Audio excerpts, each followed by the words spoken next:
છેલ્લા લેક્ચરની અંદર આપણે પ્રોટીનની જે રચનાઓ છે એને સમજવા માટે ડાયપેપ્ટાઇડનું નિર્માણ અને ત્યારબાદ લાંબી શૃંખલામાં પોલીપેપ્ટાઇડનું નિર્માણ કેવી રીતે થાય જોયું.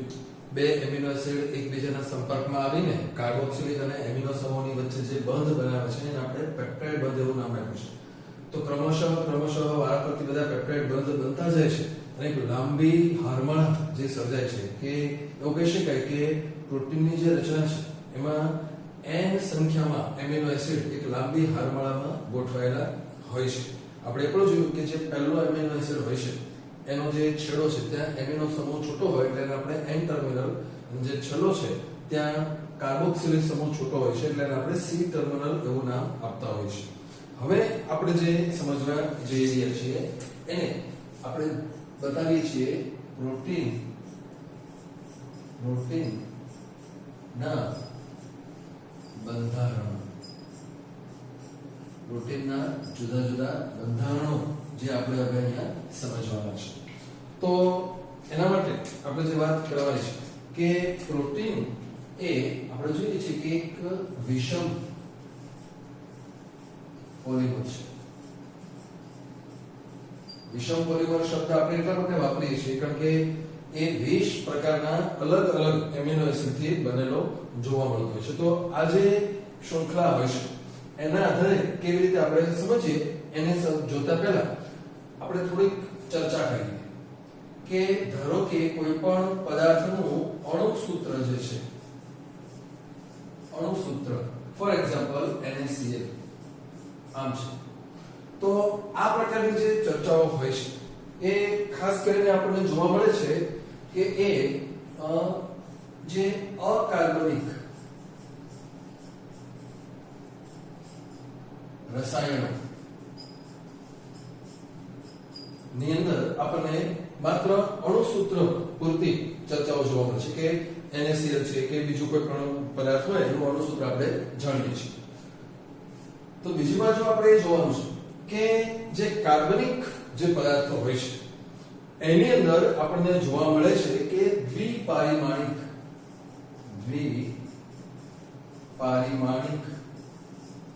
રચનાઓ જેમ કે બેન્ઝીન અથવા નેપ્થેલિન. તમે એનું ચક્ર દોરી શકો છો, દ્વિપારિમાણિક છે, લંબાઈ અને પહોળાઈ એ આપણે બતાવીએ છીએ. તો આવું આપણને ખાસ કરીને કાર્બનિક રસાયણો ની અંદર જોવા મળતું હોય છે. હજુ એના કરતા આગળ જઈએ તો જે ભૌતિક વૈજ્ઞાનિકો હોય છે, ભૌતિક શાસ્ત્ર, એની અંદર આપણને ત્રિપારિમાણિક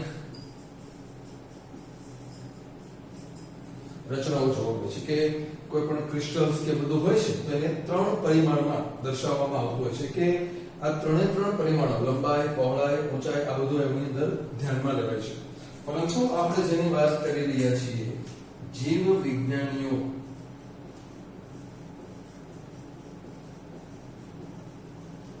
આ જે જીવ વિજ્ઞાનીઓ હોય છે શું જોવા મળે છે તો કે તેઓ પ્રોટીનની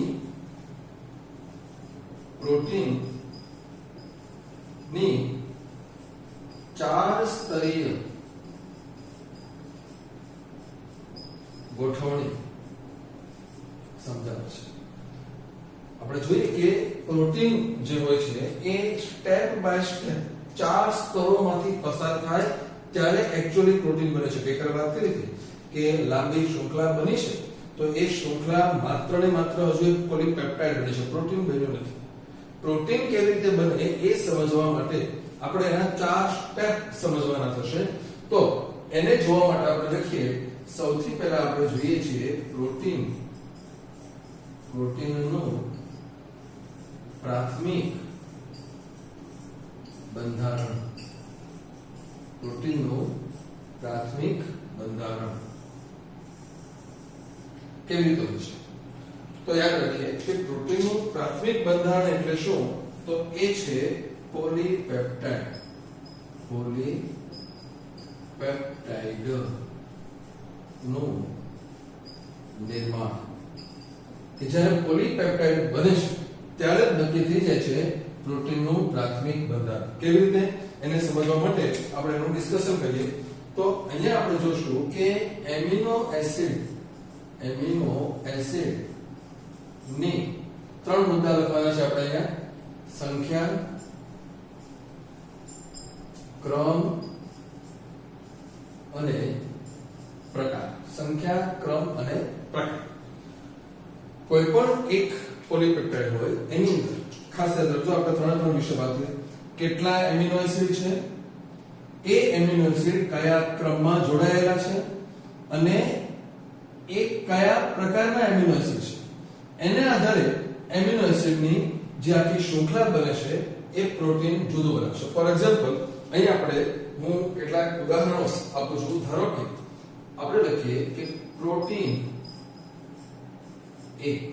એ પ્રકારનું પ્રોટીન છે એ પ્રકારનું પ્રોટીન હવે આપણે જાણીએ છીએ કે આપણી પાસે 1 થી 20 એમિનો એસિડ છે એલેનિન છે ટ્રિપ્ટોફેન છે ફિનાઇલેલેનિન છે લાઇસિન છે એવા ઘણા બધા છે એ બધાના નામ અત્યારે આપણને યાદ નથી એટલે આપણે એ બધાને નંબરથી ઓળખીએ નંબર 1 નંબર 2 દાખલા તરીકે આપણે જોયું કે સૌથી સરળ હાઇડ્રોજન હોય આર્જુ તરીકે તો એને આપણે લાઇસિન કહીશું ગ્લાયસિન તો અહીંયા એ જોવાનું છે કે આ જે એમિનો એસિડ છે એના નામ લખવાને બદલે આપણે માત્ર નંબરથી ઓળખીએ તો શું ફોર એક્ઝામ્પલ આપણી પાસે એક એવું પ્રોટીન છે કે જેની અંદર number 3 amino acid number 5 number 6 number 8 number 11 number 13 અને નંબર 15 આટલા એમિનો એસિડ લાઈનમાં જોડાયેલા છે 1 2 3 4 5 6 અને 7 આ વચ્ચે વચ્ચે જે ડેશ આપણે દોર્યું છે એ પેપ્ટાઇડ બંધ બનાવે છે એટલે પેપ્ટાઇડ બંધ આ રીતે બનેલા છે તો 1 2 3 4 5 6 અને 7 એમિનો એસિડ છે હવે આપણે વારાફરતી આની ઉપર ડિસ્કશન કરીએ કે ધારો કે જો કોઈ પોલીપેપ્ટાઇડ આ રીતે બને 3 5 8 11 13 અને 15 ઓકે શું ફરક પડ્યો અહીંયા તો વચ્ચે જે 6 નંબરનો એમિનો એસિડ હતો એ નથી એટલે કે આની અંદર 1 2 3 4 5 અને 6 એમિનો એસિડ છે આમાં 7 છે આમાં 6 છે તો યાદ રાખો આમાંથી પણ પ્રોટીન બનવાનું છે કયું પ્રોટીન છે પ્રોટીન નંબર 1 તો યાદ રાખો કે જો આમાં એમિનો એસિડની સંખ્યા ઘટી તો હવે આમાંથી પ્રોટીન બનશે ખરું પણ એ પ્રોટીન એ નહીં હોય એ હશે પ્રોટીન બી આ હશે એનો અર્થ એમ થયો કે જો પોલીપેપ્ટાઇડની અંદર એમિનો એસિડની સંખ્યા બદલાય તો પ્રોટીન બદલાય છે બીજું એક્ઝામ્પલ લઈએ આપણે ધારો કે આમ છે 3 6 5 8 11 13 અને 15 ઓકે આમાં 7 જ છે યાદ રાખો 7 એમિનો એસિડ છે 1 2 3 4 5 6 અને 7 પણ ફરક કેટલો છે તો આ પ્રોટીન ની અંદર 3 ની સાથે 5 અને 5 ની સાથે ચડે કે 5 પછી 6 છે અને અહીંયા જે પોલીપેપ્ટાઇડ બની એમાં 6 પછી છે જ એમિનો એસિડ જે હતા એ છે પણ પહેલા 5 ના બદલે પહેલા 6 છે અને પછી 5 છે તો આમાંથી પણ પ્રોટીન બનશે પણ એ પ્રોટીન આ નહીં હોય એ હશે પ્રોટીન સી એટલે કે જો એમિનો એસિડનો ક્રમ બદલાય તો પણ પ્રોટીન બદલાઈ જશે ક્રમ હવે આપણે પ્રકારની વાત કરીએ ધારો કે એક પોલીપેપ્ટાઇડ આ રીતે છે 3 5 6 9 11 13 અને 15 7 જ એમિનો એસિડ છે બધું જ બરાબર છે ફરક માત્ર એટલો છે કે 8 ના બદલે 9 છે એટલે કે એમિનો એસિડનો એક પ્રકાર બદલાવાનો છે તો આમાંથી પણ પ્રોટીન બનશે પોલીપેપ્ટાઇડમાંથી પણ એ પ્રોટીન આવી હોય એ હશે કોઈ અલગ જ પ્રોટીન ડી તો આ જે છે એ છે પ્રોટીનની પ્રાથમિક રચના ફરી વખત બોલું છું યાદ રાખજો કે જ્યારે પોલીપેપ્ટાઇડ બને છે ત્યારે કયા એમિનો એસિડ કેટલા એમિનો એસિડ કયા ક્રમમાં જોડાયેલા છે એને આધારે પોલીપેપ્ટાઇડનું નિર્માણ થશે અને એ જ હોય છે પ્રોટીનનું પ્રાથમિક બંધારણ જો પ્રોટીનનું પ્રાથમિક બંધારણ જુદું હોય તો ફાઇનલી જે પ્રોટીન બનવાનું છે એમાંથી જુદું હશે આ કારણો જ વાત આપણી પાસે અંકો તમે જુઓ તો 0 1 2 3 4 5 6 7 8 અને 9 આ 10 અંકો છે પણ એમાંથી કયા અંકો કેટલા અંકો અને કયા ક્રમમાં મૂકો છો એના આધારે અનંત પ્રકારની સંખ્યાઓ તો બનાવે. દાખલા તરીકે 1 2 અને 3 આ આંકડાઓ છે. ઓકે, એની સંખ્યા તો અનલિમિટેડ છે, બધું હજારોની સંખ્યામાં છે. બધા જેટલા એકડા વાપરવા એટલા વાપરવાના, જેટલા બગડા જેટલા તગડા બધું વાપરીને તમે કેટલી સંખ્યા બનાવી શકો? અનંત. 1 1 1 1 2 1 3 2 1 3 3 2 2 1 1 અસંખ્ય હજારો અનંત સંખ્યાઓ તમે બનાવી શકો છો. એવું જ આ છે કે ભલે એમિનો એસિડ માત્ર 20 જ પ્રકારના છે, પણ અનેક એમિનો એસિડ જુદી જુદી રીતે જોડાઈને આ બધા જુદા જુદા પ્રોટીન બનાવે છે. ફોર એક્ઝામ્પલ, હિમોગ્લોબિન અને ઇન્સ્યુલિન આ બંને આપણા શરીરના પ્રોટીન છે, પરંતુ આ બંને પ્રોટીન બનાવવામાં જે એમિનો એસિડ વપરાણા છે તો 20 જ છે. 20 જ એટલે 20 પ્રકારના. એમાંથી ફિનાઇલ છે, કારણ કે ફિનાઇલ એલેનિન છે, તો ફિનાઇલ એલેનિન ગમે એટલી વખત આવી શકે છે. લાઇસિન છે, સેરિન છે, બધા જ એમિનો એસિડ જુદી જુદી માત્રામાં, જુદી જુદી પ્રમાણમાં જોડાય છે અને આવી જુદી જુદી રચનાની પોલીપેપ્ટાઇડ બનાવે છે. એ બની જાય છે પ્રોટીનનું પ્રાથમિક બંધારણ, કે જે N અને C ટર્મિનલ ધરાવતા આવા કુંતલો ધરાવતા હોય છે. ઓકે, તો આ જે છે એ છે પ્રોટીનનું પ્રાથમિક બંધારણ. અહીંયા આપણે એને સમજવા માટે કોઈ આકૃતિ દ્વારા એની રજૂઆત કરવાની થશે, એટલા માટે આપણે એક આકૃતિ પણ દોરી લઈએ. ધારો અહીંયા આપણે બતાવીએ કે આ 1 આ 2 આ 3 આ 4 આ 5 6 7 8 9 10 11 12 આ બધા એમિનો એસિડ છે. અહીંયા N ટર્મિનલ છે અને અહીંયા C ટર્મિનલ છે. તો કયો એમિનો એસિડ કયા ક્રમમાં છે, એવી રીતે અહીંયા આપણને આ જે દેખાય છે એ છે પ્રોટીનનું પ્રાથમિક બંધારણ. પ્રાથમિક બંધારણ. ઓકે, હવે આપણે આગળ જઈએ છીએ. તો આપણી પાસે આવે છે પ્રોટીનનું દ્વિતીયક બંધારણ. પ્રોટીનનું દ્વિતીયક બંધારણ. ઓકે, હવે શું થશે? તો કે આ જે પોલીપેપ્ટાઇડ છે, પોલીપેપ્ટાઇડ નો તંતુ, પોલીપેપ્ટાઇડ જે હોય છે અહીંયા આપણે જે આ બતાવ્યું છે, આ પોલીપેપ્ટાઇડ એનો તંતુ એક સીધા દંડ જેવો નથી, પરંતુ એક કુંતલાકાર નિસરણી જેવો અથવા ચપટી તકતી જેવો બની જાય છે. આવું બની જાય છે. કાં તો એક કુંતલાકાર આ જે છે એ નિસરણી જેવો તંતુમાં કુંતલમય બને છે, અથવા તો એ ચપટી તકતી જેવો બને છે. એને આપણે આકૃતિમાં અહીંયા બતાવીએ તો અહીંથી બે શક્યતા છે.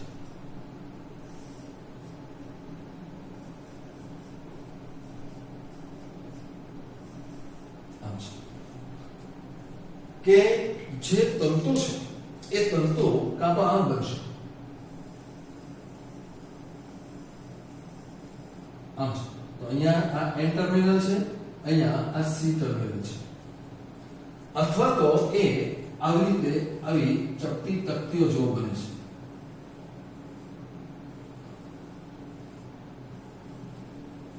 જુદા જુદા બંધ બનવાની કારણ અહીંયા N ટર્મિનલ છે, અહીંયા C ટર્મિનલ છે. તો આવી જે રચના પ્રાપ્ત થઈ છે આને આપણે કુંતલાકાર કહીએ છીએ, અને આ જે છે એને તકતી આકાર કહીએ છીએ. હજી આગળ જવા શું થશે તો કે અહીંયા જે કુંતલો હોય છે એ કુંતલો હંમેશા જમણું ભ્રમણ ધરાવે છે.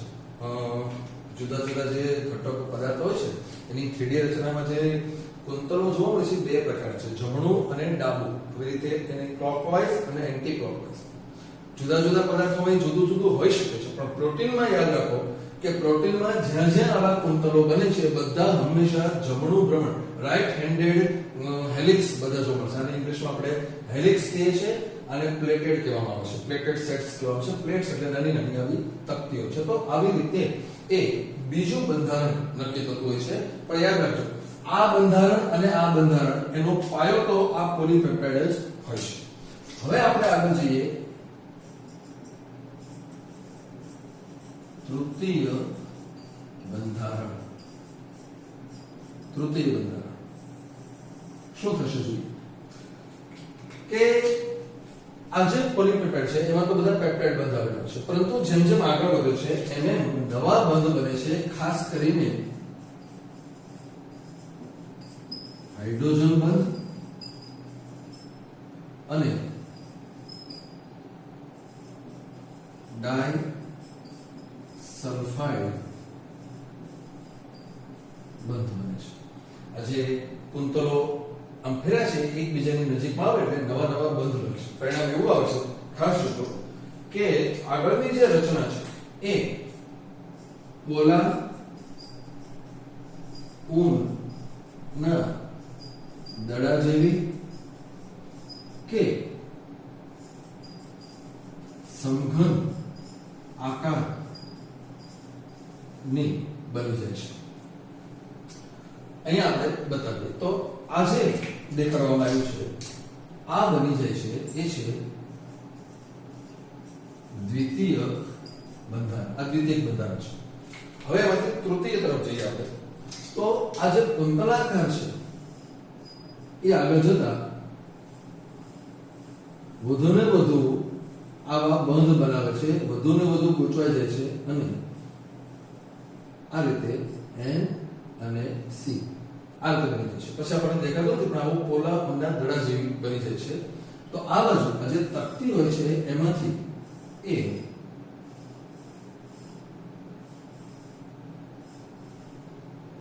અહીંયા એના છેડાઓ બધા એકબીજા સાથે ખૂબ વિચળાયેલા હોવાથી આપણને અલગ અલગ N અને C જોવા મળતું નથી, પણ આવું સમઘન આકારનું બની જાય છે. અહીંયા ખાસ યાદ રાખજો કે આવા સમઘન ઘણા બધા લાઈનમાં જોડાયેલા હોય છે. પરિણામે અહીંયા જે બને છે ખાસ જોજો આ બની જાય છે ગોળાકાર એટલે કે ગ્લોબ્યુલર પ્રોટીન. આ બની ગયું છે. અહીંયા જે બને છે એ હોય છે રેશામય એટલે કે ફાઇબરસ પ્રોટીન. તો આવી રીતે આ જે બે બન્યા છે એ બની ગયું છે પ્રોટીનનું તૃતીય બંધારણ. તૃતીય બંધારણ આ બની જાય છે તૃતીય બંધારણ. અહીંયા જો આપણે જોઈએ તો પ્રોટીન ખરેખર એક્ચ્યુઅલી બની ગયું છે. આ ઘટક પોતે પ્રોટીન તરીકેની ભૂમિકા ભજવે છે. આ પણ ભજવી શકે છે. પ્રોટીન બની ગયું છે. પરંતુ આપણા શરીરની અંદર શું જોવા મળે છે કે અહીંયા જોઈએ આપણે ચતુર્થ બંધારણ. ચતુર્થ બંધારણ તો એના માટે આપણે અહીંયા લખીએ કે એક કરતા વધુ પોલીપેપ્ટાઇડ એક બીજા સાથે જોડાયેલ છે. એક કરતા વધુ પોલીપેપ્ટાઇડ શું થશે એને આપણે ક્રમશઃ કરીશું. ધારો કે એક પોલીપેપ્ટાઇડ છે, આ એક છે, તો એ પોલીપેપ્ટાઇડ જે હોય છે એમાંથી આ બને પછી આ બને, આ બની ગયું. ધારો કે એવી બીજી પોલીપેપ્ટાઇડ છે એવી જ અથવા એના કરતા જુદી કે જેમાં એમિનો એસિડનો ક્રમ જુદો છે, તો એવી રીતે હોય તો એમાંથી પણ આ બને અથવા આ બને પછી આ અથવા આવી રીતે 2 3 કે 4 એમિનો એસિડની શૃંખલાઓ હોય. એમાંથી એ પહેલા પ્રાથમિક પછી દ્વિતીયક અને પછી તૃતીય બની ગયા અલગ અલગ રીતે, પછી જોડાય છે તૃતીય સ્વરૂપો એકબીજા સાથે જોડાય તો જે આપણું નવું મોટું પ્રોટીન બને છે એ બને છે આ ચતુર્થ બંધારણ. યાદ રાખો એક કરતા વધુ પોલીપેપ્ટાઇડ. ફોર એક્ઝામ્પલ અહીં આપણે લખીએ કે હિમોગ્લોબિન જે હોય છે, હિમોગ્લોબિન ની રચના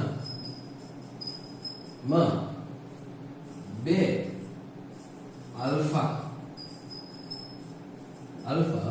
અને 2 બીટા શૃંખલાઓ